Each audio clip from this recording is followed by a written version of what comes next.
Alright guys, so we're going to start in a tall kneeling position. Hands are going to be at our side, palms are going to be facing forward. Okay, so we want to stay nice and tall with this. Glutes are engaged, abs engaged, shoulders are going to be pulled back. Our focus to start is going to be on our elbow. So we're going to do this one arm at a time just to make sure we can focus. We're going to pin the elbow to our side. Imagine just like the position you would be in for a bicep curl. Palm is going to be open, fingers spread. From here, we're going to go into flexion of the elbow, so bringing that arm up. Now we want to pretend that we're rotating around our pinky. So if I was to have an axis right here, I would just turn the hand over, rotating from the elbow, going from supination to pronation, and then extend the hand all the way back down. So again, now going in the opposite direction, we're going to keep hand pronated, go into flexion, and then rotating around that pinky, not moving our elbow off our side, go into extension.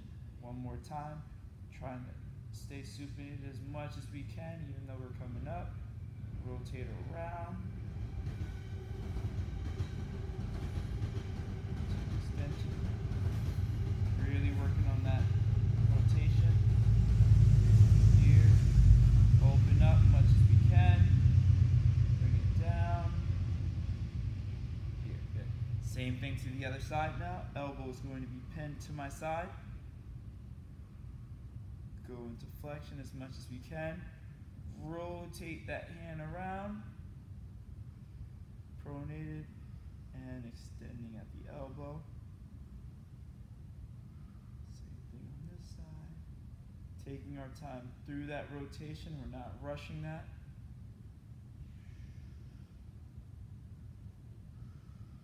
Here.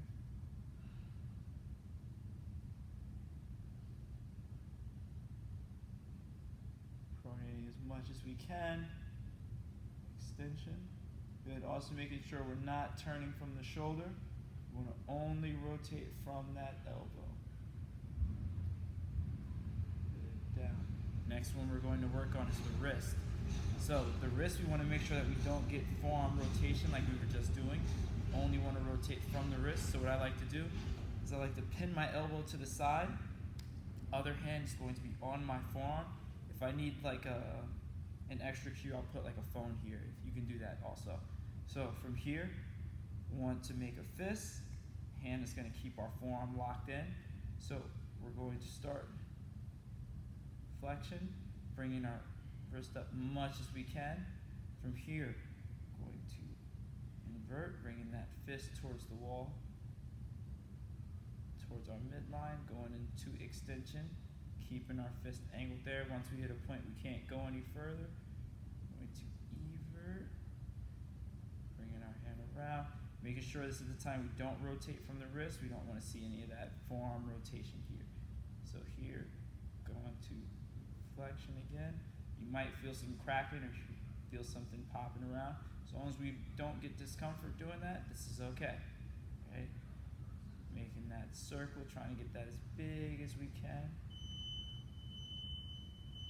Once we do 2 times in a clockwise direction, we're going to go counterclockwise. So starting again in flexion. Here.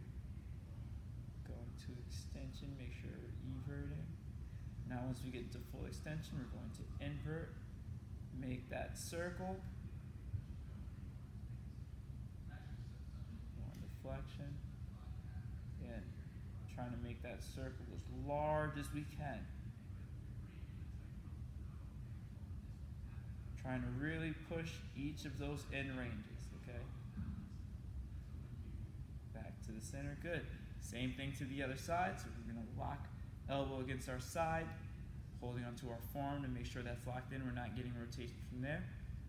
Making a fist, so we're gonna start in flexion, evert, going in that counterclockwise direction now, going to extension, evert out, bring it in, go back into flexion, good, making sure we're not moving anywhere but from the wrist. Going in inversion, extension, making that circle as large as we can, evert, come up into flexion. If you're having a hard time going into flexion, that's okay. Your body will learn it as you go through this. Okay, one more time.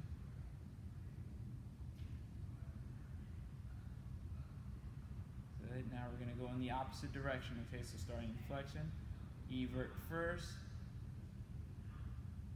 extension of the wrist, turning around, eversion, go into flexion, evert, extension, inversion, back to the middle, go into flexion. Good, nice job. Next thing we're going to do, getting into a quadruped position. So, focus is going to be shoulder scapular movement, but we're going to close it off, so hands are going to be connected to the ground. So this is more of a closed chain movement because our scaps are going to be moved with our hands in connection to the ground. Okay, so we want to create tension from the hands up towards the shoulders. Legs are also creating tension. Abdomen is tight to make sure I'm not extending from the spine at all. So from here, what I want to start with, we're going to go into our push-up plus position, so driving away from the floor as much as we can. From here, we're going to shrug the shoulders up towards the ear. Then we're going to retract, letting our chest travel towards the floor, but I'm not bending my elbows while I do this. Keeping that shrug, so shoulders are still high towards the ear. Then I'm going to depress, trying to bring my shoulders down towards my back pocket. Good, back in that push-up plus position with my shoulders depressed. Shrugging, keep staying in that push-up plus position. Going into that retraction. Then bringing it down. Okay, now same thing going into the opposite direction. I'm in that push-up plus position, retract, shoulders are retracted. I'm going to let my chest travel towards the floor.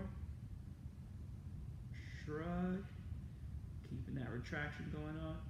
Back to that push-up plus, protraction. Depress.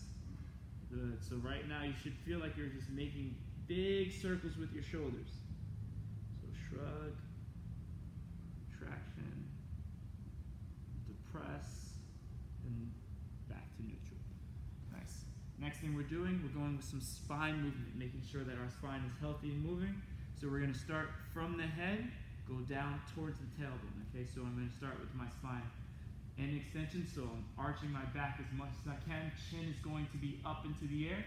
From here, I'm going to tuck my chin down to my chest, go into flexion. Then I'm going to start at my shoulders, starting to round from there, not letting any other part of my spine move. Just trying to work my way slowly down the train, as slow as I can go. Once I hit that tailbone, I'm going to tuck that underneath me as much as I can. Good, it should be in full flexion right now. From here, extension, starting at the head. Chin is going to lead the way, so I lift my chin up, then my shoulders, getting that T-spine area. Trying to keep flexion the rest of my spine until I work my way down to my tailbone. One more time. Chin down to my chest, rounding. Down the line. Extension. Trying to fight to make that as slow as I can. Good. Last thing we're doing, we're going to be face down into the ground. We want to make sure during this we keep our chin neutral. We don't want to drive our head into the floor in an effort to create tension. That's just going to put a lot of strain on the neck that we don't really want. So from here, arms are going to be out to the side. Chin is going to be nice and neutral. So I'm going to have my head up just for instruction here, but I want you guys to be head a little bit off the ground, but face is going to be nice, chin is going to be nice in a neutral position. So, hands are out to the side. From here, I'm going to retract my shoulder blades to lift my hands up off the floor, trying to get them up as high as I can from the ground. From here, we're going to make fist on both sides. Then we want to think about rotating the bicep on both sides, all right? We don't want to just rotate from the wrist because we can get a lot of forearm rotation without actually moving from the shoulder, okay? The focus is going to be on the bicep itself. So from here, I retract my shoulder blades, I lift my hands up off the ground as high as I can, staying tight through my butt and my abdomen. From here, I'm just going to internally rotate my bicep as much as I can. Once I feel like there's a point that I can't go any further, I don't want to let my shoulder dump forward towards the floor, keeping them back. Then externally rotate, turn that bicep up towards the ceiling as much as you can get it. Hold it. Good. Again, we're going to internally rotate. Trying to keep those shoulders pinned back. Good. Now externally rotate. Same thing. Biceps toward the ceiling. Good. One more time. So internal, turning the bicep towards the floor. Keeping those shoulders pinned back. And then externally rotate. Biceps up towards the ceiling. Hold it. Good. Relax. Great job.